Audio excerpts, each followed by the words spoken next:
Queridos financieros, vamos a hacer el tercer video con relación a la jurisprudencia. Nos quedamos en el segundo video respecto de los criterios contenidos en una ejecutoria y cómo trasciende su texto en una tesis aislada. Señalamos la clasificación con relación a la interpretación, pero no es lo único que puede trascender en el texto de la jurisprudencia.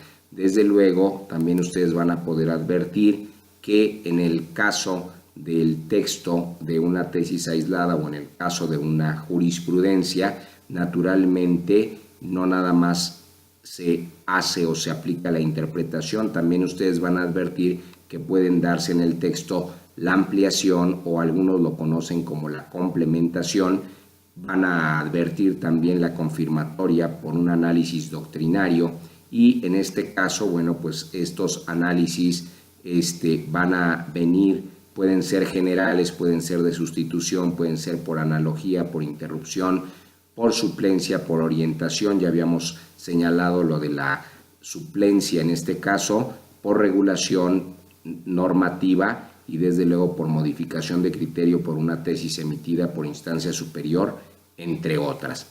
A ese respecto, bueno, ustedes van a advertir en la ley de amparo, ¿verdad?, que es prácticamente la especializada, cuyo nombre correcto, bueno, ustedes deben saber que se llama Ley de Amparo Reglamentaria de los artículos 103 y 107 de la Constitución Política de los Estados Unidos Mexicanos, que fue publicada desde luego en el DOF, ¿verdad?, el 2 de abril del año 2013 y su última reforma conocida desde el 17 de junio del 2016.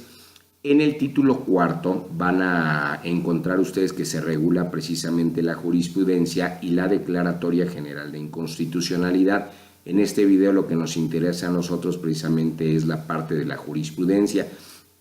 A su vez existe un capítulo primero y se refiere a las disposiciones generales a ese respecto, y si ustedes analizan cada uno de los artículos van a encontrar que precisamente la jurisprudencia se establece por reiteración de criterios, por contradicción de tesis y por sustitución.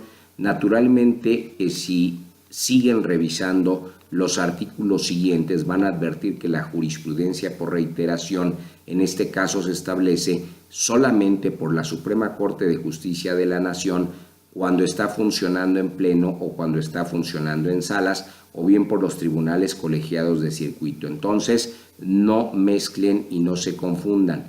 Desde luego que ya en el caso, ya no de la jurisprudencia por reiteración, sino la jurisprudencia por contradicción, tenemos otros participantes o algunos también son parte de los anteriores participantes, pero en este caso la jurisprudencia por contradicción se establece solamente por el pleno, ya lo habíamos dicho, ocurre lo mismo en el caso de la reiteración, o por las salas de la Suprema Corte de Justicia de la Nación, y en este caso ya no participan los tribunales colegiados de circuito, sino participan los plenos de circuito, y estamos hablando de la contradicción, y en el caso de la reiteración, pues sí participan los tribunales colegiados de circuito.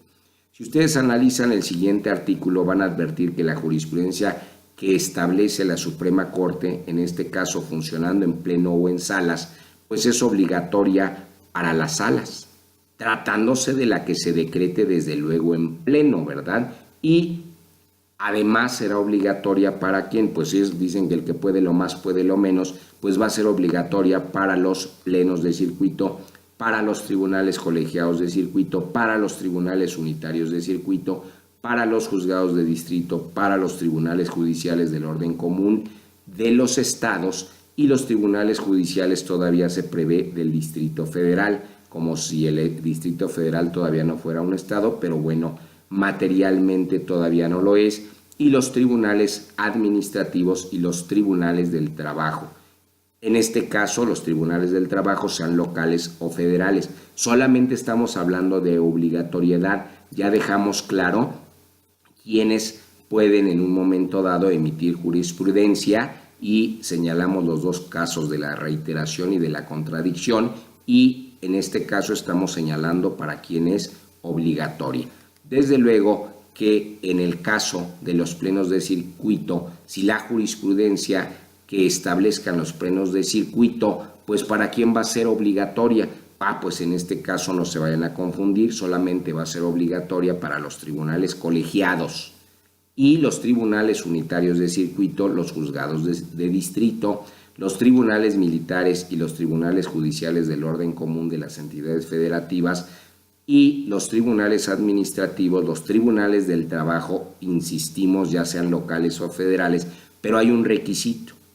Siempre y cuando cualquiera de estos se ubique dentro del circuito correspondiente al que pertenece el pleno de circuito. Entonces ya les queda claro, ¿verdad? Y a este respecto, con relación a los colegiados de circuito, la jurisprudencia que establezcan los tribunales colegiados de circuito, pues va a ser obligatoria en este caso para los órganos mencionados en el párrafo anterior. ¿Cuáles eran? Pues ya tenemos la lista, nos vamos a acordar, pero fíjense, hay una excepción. Si se emite jurisprudencia por los tribunales colegiados de circuito, la excepción, ¿cuál es? Pues que no le va a ser obligatoria a los plenos de circuito y tampoco a los demás tribunales colegiados de circuito. Entonces acuérdense que teníamos la excepción anterior con relación a que solamente a los que se ubicaran dentro del circuito correspondiente, pues aquí ocurre exactamente lo mismo. Y en este caso la jurisprudencia en ningún caso va a tener efecto retroactivo en perjuicio de persona alguna. Y entonces, ¿para quién sí va a ser obligatoria? La de los tribunales colegiados, para los órganos mencionados, ¿verdad? Cuando hablamos precisamente de los plenos, solamente van a excepcionar el caso de los plenos de circuito y también le va a ser obligatoria. Entonces, ¿para quién? A los demás tribunales colegiados de circuito. ¿Sí o no?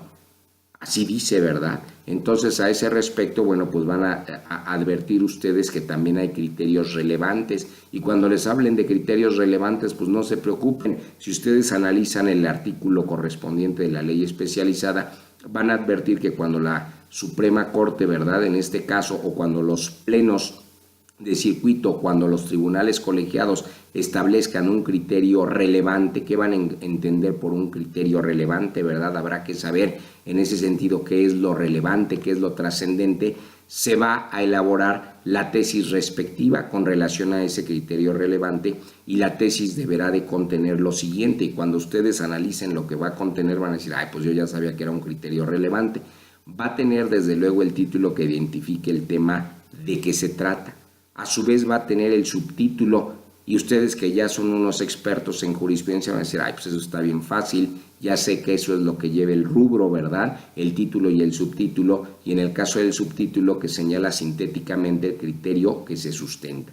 Naturalmente también va a contener las consideraciones interpretativas mediante las cuales el órgano jurisdiccional, ¿verdad?, que haya emitido en este caso que el criterio relevante, que quienes lo pueden hacer, pues ya dijimos la Suprema Corte de Justicia o los plenos, ¿verdad?, de circuito o los tribunales colegiados. Y a ese respecto va a señalar, ¿verdad?, cuáles o quién fue o cuál fue el órgano jurisdiccional que haya establecido el criterio. Y cuando el criterio se refiere a la interpretación de una norma, pues se va a hacer la identificación clara de esta. Desde luego, los datos que van a identificar el asunto, como el número de tesis, el órgano jurisdiccional que la dictó, las votaciones emitidas al aprobar el asunto y desde luego, en su caso, con relación, dice en relación, pero debería decir con relación al criterio sustentado en la tesis. Naturalmente que del último párrafo del artículo que estamos señalando, además van a advertir otros elementos que son los mismos que ya fueron señalados en la fracción primera, segunda, tercera y cuarta del propio artículo, y naturalmente que la jurisprudencia emitida por contradicción, acuérdense que tenemos, ¿verdad?, diversas formas de emitir jurisprudencia, la que sea por contradicción, ¿verdad?, en donde sí participan quienes, ya me acordé, y donde no participan quienes, ya me acordé, desde luego, o en la jurisprudencia emitida por sustitución, deberá contener, según sea el caso, los datos de identificación de la tesis que contienda, ¿verdad?, en la contradicción o la identificación de la tesis que resulte sustituida, el órgano que las emitió desde luego, así como la votación emitida durante las sesiones en que tales contradicciones se resuelvan o la votación emitida durante las sesiones en que tales sustituciones se resuelvan. Entonces, en cualquiera de los casos, ¿verdad?, podemos encontrar las sesiones respecto de que tanto de la contradicción como de la sustitución. Naturalmente que, bueno, hasta aquí les doy las gracias, me pongo a sus órdenes y les agradezco. Alex Paz está para servirles y PG Lawyers está a su servicio. Muy buenas noches.